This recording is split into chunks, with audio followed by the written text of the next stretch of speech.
Ce jour-là, la salle du tribunal fédéral était bondée de journalistes, de jurés, de quelques observateurs de l'industrie musicale et d'un certain nombre d'avocats spécialisés dans les violations des droits de l'homme et la traite des êtres humains.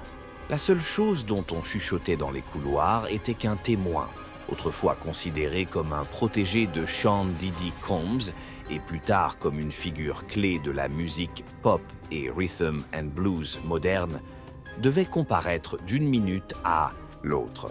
Ce témoin s'appelle Asher Raymond. Il est entré dans la salle avec une posture droite. Pas un seul muscle ne tremblait sur son visage, alors que tout le monde se rendait compte de l'énorme charge d'émotion qu'il allait devoir supporter devant le tribunal. Lorsqu'il a été invité à s'asseoir pour témoigner, une effervescence s'est emparée de la salle. On attendait des détails sur le mystérieux règlement intérieur de l'empire de Sean Diddy Combs. Il y a quelques jours, les procureurs avaient déposé des accusations de trafic d'êtres humains, de recours à la coercition et d'organisation d'un groupe criminel. Avant la lecture de la liste d'articles, beaucoup pensaient qu'il s'agissait de fantasmes de la presse jaune. Mais aujourd'hui, les autorités affirment détenir les faits, et l'un des principaux témoins de l'accusation est Usher. Il a juré de dire la vérité. Toutes les personnes présentes se sont figées dans l'attente de ses moindres paroles. Les premières questions du procureur visaient à clarifier le moment exact où Usher avait commencé à fréquenter Diddy. Usher a répondu qu'il avait été mis sous la tutelle du célèbre producteur, alors qu'il n'avait que 14 ans. À l'époque, il venait de sortir son premier album, et le célèbre Leigh Reid lui a conseillé d'aller à New York pour se faire mentorer par Sean Combs. Usher a admis qu'il était un adolescent heureux à qui les portes du grand show business se sont soudainement ouvertes, et personne ne se doutait que derrière ces portes se cachait un monde qui n'était pas raconté à la télévision. À première vue, il s'agissait d'une carrière brillante, faite sur les toits des gratte-ciel, studio d'enregistrement rempli de légendes de l'industrie et vie dans un penthouse où un somptueux petit déjeuner était censé l'attendre tous les matins. Mais en réalité, selon Usher, il s'agissait plutôt d'un camp de débauche, dans lequel l'adolescent était activement formé à ne pas poser de questions, et à prétendre que tout ce qui se passait était la norme dans le monde des adultes. Usher raconte que dès la première semaine, il a été confronté à des situations qui l'ont déstabilisé. Des personnes qu'il ne connaissait pas pouvaient se présenter à l'appartement de Combs au petit matin, puis disparaître discrètement, le personnel se contentant de chuchoter avec un sourire. C'est ainsi que vivent les stars. Usher lui-même, timide et inexpérimenté, a rapidement appris à cacher sa surprise. Il donne l'exemple d'un réveil au milieu de la nuit où il a trouvé dans le salon des personnes à moitié nues, portant des masques et des caméras sur trépied. On lui a dit « Va te coucher, petit, cela ne vous regarde pas ». Avec le temps, il s'est rendu compte que ce genre de choses n'arrivait pas sporadiquement, mais littéralement chaque semaine. Lorsque Usher a essayé de parler de ses fêtes à sa mère, celle-ci a pensé que son fils exagérait et que la garde de Diddy était un tremplin important pour sa carrière. Personne à l'extérieur ne comprenait ce qui se passait réellement derrière les portes closes. Le procureur pose une question directe. Qu'entendez-vous exactement par le terme « Flavor Camp » ou « Flavor Camp » que vous avez mentionné tout à l'heure? Usher a répondu qu'il s'agissait d'un argot informel au sein de l'entourage de Diddy. L'idée était que de jeunes artistes, parfois des adolescents, soient intégrés à un groupe d'élite et progressivement habitués à un monde où il n'y a pas de distinction claire entre ce qui est interdit et ce qui est acceptable. Alcool, substances illicites, pratiques sexuelles, tout cela était présenté comme une partie naturelle de la vie d'une célébrité adulte. Et, selon Usher, personne ne les avertissait des conséquences. De plus, il y avait des règles tacites. Ne vous défendez pas, soyez humble et respectez la main qui vous donne tout. Usher est ensuite entré dans des détails plus précis qui ont littéralement fait se pâmer le jury. Il s'est souvenu d'une situation qui s'est produite lorsqu'il avait 15 ans. Ils ont été emmenés dans une villa privée des Caraïbes sous prétexte qu'il y aurait un événement important pour leur carrière. Au lieu des enregistrements et des masterclass prévus, ce qui l'attendait était une maison avec des fenêtres aux rideaux étanches, des pièces étranges et un groupe de personnes qui, à en juger par ce qui se passait, se comportaient comme si tout le monde autour d'eux était une marchandise. Asher souligne qu'il n'a pas été physiquement blessé, mais qu'il ne peut toujours pas oublier le sentiment d'être dans une vitrine, d'être regardé et évalué. La partie suivante de son témoignage concerne la fameuse fête rituelle à laquelle il a assisté après s'être réveillé vers 3 heures du matin. Selon Usher, dans la grande pièce du penthouse de Combs, tout n'était éclairé que par des bougies. De la musique douce était diffusée et les gens portaient des masques et agissaient comme s'ils répétaient une sorte de pièce de théâtre. Certains dansaient, d'autres enregistraient tout sur caméra et personne ne s'étonnait de la présence d'un adolescent terrifié parmi eux. Quelqu'un a dit à haute voix « Hé, Asher, va dans ta chambre, il est trop tôt pour que tu voies tout ça. » Et il s'est enfui, mais n'a pu se rendormir qu'au matin. Le procureur a demandé à Asher pourquoi il avait gardé le silence sur son expérience pendant tant d'années. Il a admis « Au fil du temps, on m'a appris que toute discussion sur ce qui se passait au sein de la famille Bad Boy était tabou. Il y avait des documents que je devais signer. Je n'ai pas lu le texte juridique à l'époque, mais je me rends compte aujourd'hui que j'étais effectivement obligé de ne divulguer aucune information personnelle sur la vie de Diddy et son entourage, sous peine d'amende monstrueuse et d'une destruction totale de ma carrière. Usher a montré au tribunal une copie de l'un de ses accords.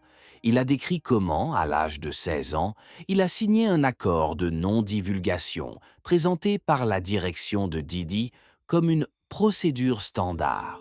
Mais le texte contenait des clauses spécifiques concernant la reproduction non autorisée de matériel audio et vidéo, ainsi qu'une référence au droit du label de poursuivre financièrement l'artiste s'il se comportait mal. Selon Usher, ce sont ces documents qui, pendant des années, l'ont empêché de parler publiquement du véritable modus operandi entourant Combs. Il a ensuite évoqué un autre point troublant. Selon Usher, à un moment donné, on lui a laissé entendre qu'il existait des enregistrements personnels, réalisés par des caméras cachées où il aurait pu être filmé dans des situations compromettantes. Il n'a jamais vu ces enregistrements, mais des membres de l'équipe de Diddy pouvaient parfois lui dire « Mec, n'oublie pas qui porte atteinte à ta réputation ». L'idée lui a été soufflée pour la première fois lorsqu'il a essayé de se retirer d'un voyage dont il soupçonnait qu'il réservait d'autres surprises. L'histoire de la première fois où Usher a été confronté à une menace réelle pour sa carrière est particulièrement déchirante. Il raconte un voyage à Miami que Diddy avait organisé vers la fin de l'année 1996. Au lieu des leçons de production promises, le jeune musicien s'est retrouvé dans un hôtel où s'étaient réunis des hommes d'affaires influents. L'un d'eux pose la main sur l'épaule d'Usher et lui dit tranquillement « Vous pouvez rester ou partir, mais n'oubliez pas que vous n'êtes pas retenu ici et que vous n'avez votre chance qu'une seule fois. » Usher a profité de l'occasion pour partir, mais il n'a pas tardé à en ressentir les conséquences. Un grand producteur qui avait beaucoup travaillé avec lui auparavant a soudain refusé de coopérer. Des portes qui avaient été ouvertes auparavant se sont refermées. Le procureur a demandé si Usher avait essayé d'obtenir un soutien ou de chercher de l'aide auprès de quelqu'un de l'industrie. Il a admis qu'à l'âge de 18 ans, il ne savait pas où aller.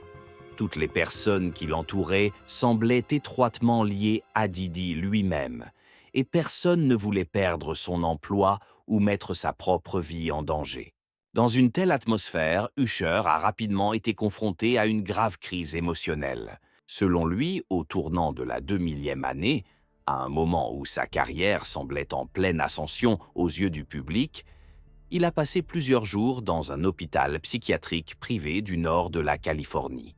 Il a déclaré au tribunal qu'il souffrait de crises de panique, de cauchemars intrusifs dans lesquels il revivait des scènes de ses soirées. Il n'a pu parler librement de tout cela qu'avec le psychiatre, lui faisant savoir qu'un homme puissant tenait les jeunes artistes dans la peur, mais sans donner de nom ni de détails. Un silence tendu s'est installé dans la salle lorsque Usher a parlé d'un autre jeune musicien, Justin Bieber, qui l'a aidé au début de sa carrière. Il s'est avéré que Bieber, à l'âge de 15 ou 16 ans, commençait lui aussi à tomber dans les mêmes cercles. Usher se souvient d'avoir appelé Justin au milieu de la nuit lorsqu'il a dit tranquillement au téléphone « Je veux rentrer à la maison. Je veux rentrer à la maison. » Après cela, Bieber a disparu pendant quelques jours et lorsqu'il est revenu, il s'est comporté comme s'il était sous pression. Usher a précisé qu'il avait essayé de parler à Diddy et de lui expliquer que les adolescents n'ont pas leur place dans les fêtes clandestines et dans les entreprises où règnent l'alcool et les manipulations diverses. Mais il n'a entendu en réponse que des rires et la phrase « Ça a marché pour vous, n'est-ce pas ?»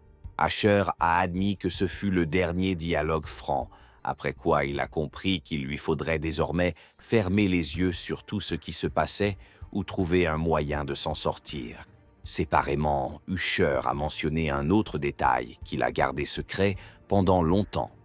Au début des années 2000, alors qu'il commençait déjà à construire sa propre carrière en dehors de Bad Boy, quelqu'un l'a appelé d'un numéro anonyme et l'a menacé qu'il ferait mieux de se taire, sinon les conséquences n'affecteraient pas seulement lui. Après cet appel, il a cessé de faire la moindre allusion dans ses interviews au fait que quelque chose d'horrible se passait au sein de l'équipe de Diddy. Il a suivi les règles jusqu'à ce qu'il soit formellement inculpé dans le cadre d'une enquête fédérale. Vers la fin de l'interrogatoire, Usher a parlé d'une certaine fête privée dans les collines d'Hollywood en 2002 qui l'a finalement amené à reconsidérer son association avec Diddy. Selon Usher, cette soirée ressemblait à une sorte de rite de passage et non à une simple sortie. Les gens étaient accueillis à la porte par des agents de sécurité et leurs téléphones étaient confisqués. À l'intérieur, il y avait des étrangers qui n'avaient rien à voir avec les labels musicaux, mais qui considéraient les jeunes artistes comme des biens, ou du moins comme de futurs actifs. Usher a raconté que lorsqu'il a voulu partir plus tôt, il a été arrêté par Diddy en personne, qui lui a dit quelque chose comme « Vous n'êtes pas encore à ce niveau, petit. Attendez d'être une légende comme moi. » Usher est parti, mais il s'est toujours souvenu de la lueur sombre dans ses yeux, du sentiment qu'il s'agissait d'un lieu où se décidaient des questions de pouvoir et de contrôle qui allaient bien au-delà du show business. Le jury l'a écouté avec une stupeur évidente. Le procureur a marqué une pause, puis a demandé quelles étaient les motivations exactes d'Usher, puisqu'il avait décidé de parler maintenant. Usher a répondu qu'il s'était longtemps senti redevable envers Diddy et reconnaissant de l'ascension de sa carrière. On lui a fait croire qu'il avait le devoir de se taire, que c'était ainsi que le monde fonctionnait et qu'il était inutile de s'opposer aux grands. Cependant, au fil des ans, la honte et la culpabilité d'avoir été témoin de tout cela et de ne pas avoir tiré la sonnette d'alarme sont devenues trop lourdes à porter pour lui. Usher a ajouté que lorsque les accusations fédérales de traite des êtres humains ont fait surface, il a eu l'impression que le monde était enfin prêt à entendre la vérité.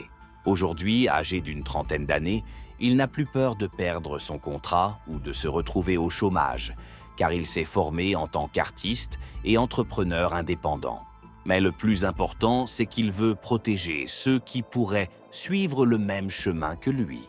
Dans sa déclaration finale au jury, Usher a déclaré ce qui suit. « Pendant des années, j'ai pensé que tout ce que je voyais ne pouvait pas être réel. J'étais persuadé que cela faisait partie du show business, parce que c'est le monde où l'on vend des rêves. Mais aujourd'hui, je me rends compte que la vente d'un rêve ne doit pas nécessairement s'accompagner de la destruction de l'identité et de secrets forcés. Je suis venu ici pour me débarrasser enfin de ce poids et pour m'assurer que d'autres jeunes artistes ne tombent pas dans ce genre de piège. » Lorsqu'il quitte le podium, le silence est total dans la salle pendant quelques secondes. Personne n'a chuchoté ou laissé tomber des papiers. Tout le monde semblait digérer ce qu'il venait d'entendre. En fait, il ne s'agissait plus seulement d'une affaire criminelle de racket ou de violation des droits d'auteur, mais de la mise au jour de tout un monde fermé, où la richesse et le pouvoir créent des conditions qui permettent d'ignorer les limites de la moralité et de la loi. Les journalistes se sont précipités vers la sortie pour être les premiers à rapporter cette nouvelle brûlante. La déclaration d'Asher pourrait être un élément clé pour la suite de l'enquête, selon les responsables du dossier.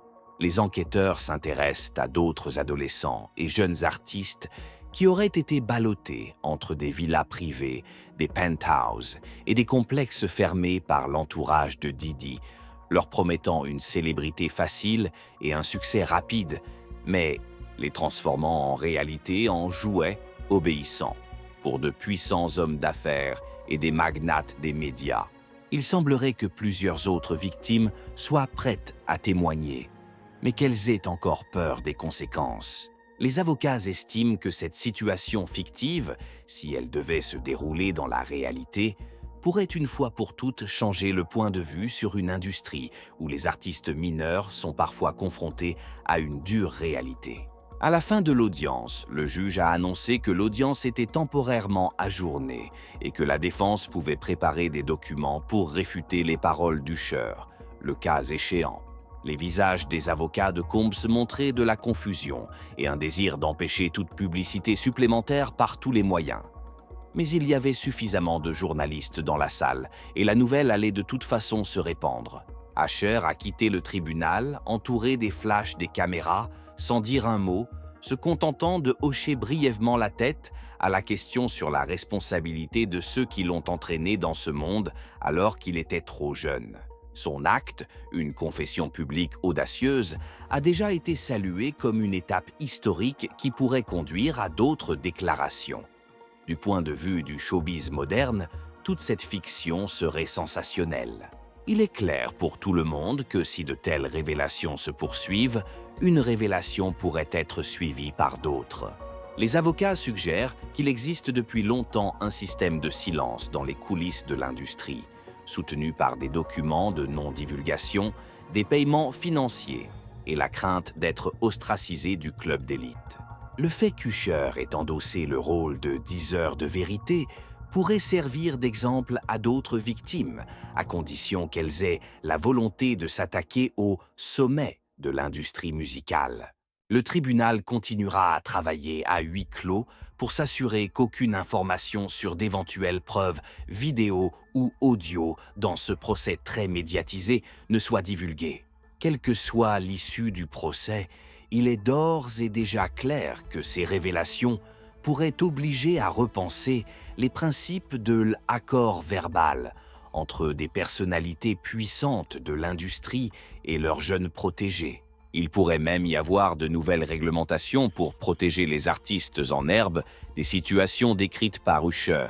Ainsi, le procès très médiatisé, au cours duquel Usher était un témoin clé, a non seulement révélé de prétendus secrets dans les coulisses de l'empire Diddy, mais a également remis en question l'ensemble du système qui a régné pendant des décennies. Un témoin peut-il briser une conspiration du silence qui dure depuis des décennies? Personne ne le sait encore. Mais il est d'ores et déjà clair que l'industrie est sur le point de connaître un changement majeur. Derrière chaque grand nom se cachent peut-être des histoires sombres qui n'ont été que chuchotées dans le passé.